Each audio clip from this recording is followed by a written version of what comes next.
नमस्कार, बहुत स्वागत आपका चौकस भारत में। मैं आपका दोस्त ब्रजेंद्र।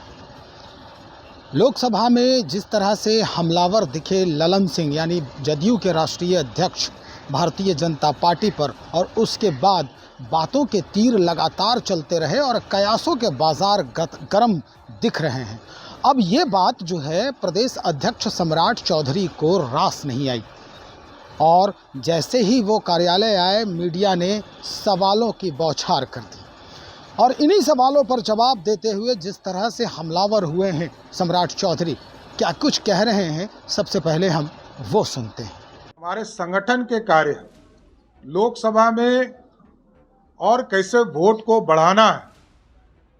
महागठबंधन के लोग जो सोचते हैं कि बिहार में सिर्फ 2 नेता के मिल जाने से बिहार हम जीत लेंगे, उनको जिस तरह हम लोगों ने विधानसभा के उपचुनाव में चुनौती दिया और 3 में 2 सीटों पर हराने का काम किया, उसी तरह ये पूरी तैयारी है कि 2024 के चुनाव में एक एक सीट पर माइनॉरिटी तय करके, एक एक चीज़ों को तय करके 40 की 40 सीट जीतना है बिहार का, इसकी तैयारी कर रहा हूँ। सर, कल ललन सिंह ने देखिए, बिहार में पूरी तरह लोकतंत्र समाप्त हो गया।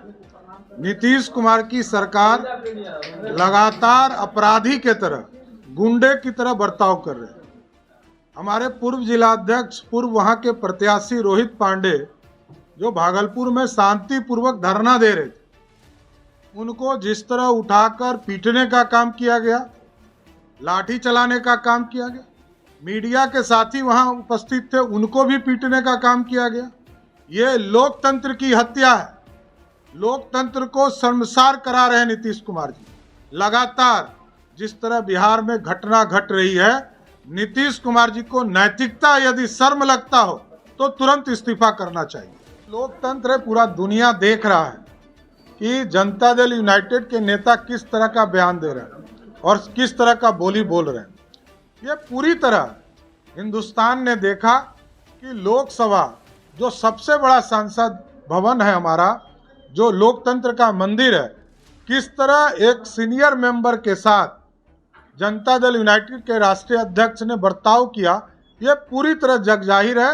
लोकतंत्र में इस तरह की व्यवस्था का पूरी तरह हम विरोध करते हैं। अहंकार की भाषा बोल रहे हैं, ये पूरी तरह अहंकार है। और बिहार में नीतीश कुमार जी लगातार, क्योंकि नीतीश कुमार जी अहंकारी हो गए, इसलिए उनके अहंकार से सभी लोग, उनके पार्टी के नेता लोग भी अहंकारी हो गए। सर, कल अमित शाह ने फिर से कहा है कि इंडिया अलायंस बनने के बावजूद भी मोदी तीसरी बार फुल मेजोरिटी के साथ आ रहे हैं। इसमें दिक्कत कहाँ है?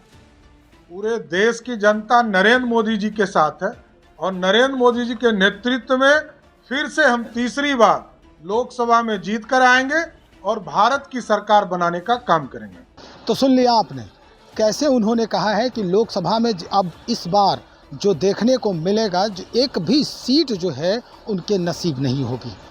दूसरी बात, उन्होंने ये भी कहा कि जिस तरह से गठबंधन की सरकार जो है और भारतीय जनता पार्टी पर हमलावर हो रही है, आंदोलन प्रदर्शन करने पर लाठियां चलवा रही है, पुलिस की गोलियां चलवा रही है, ये बर्दाश्त करने के काबिल नहीं है। तमाम बातों को लेकर जिस तरह से सम्राट चौधरी ने घेरने का प्रयास किया है, अब देखना ये होगा कि जनता दल यूनाइटेड या राष्ट्रीय जनता दल के तरफ से इन बातों को लेकर कैसे बचाव की जाती है।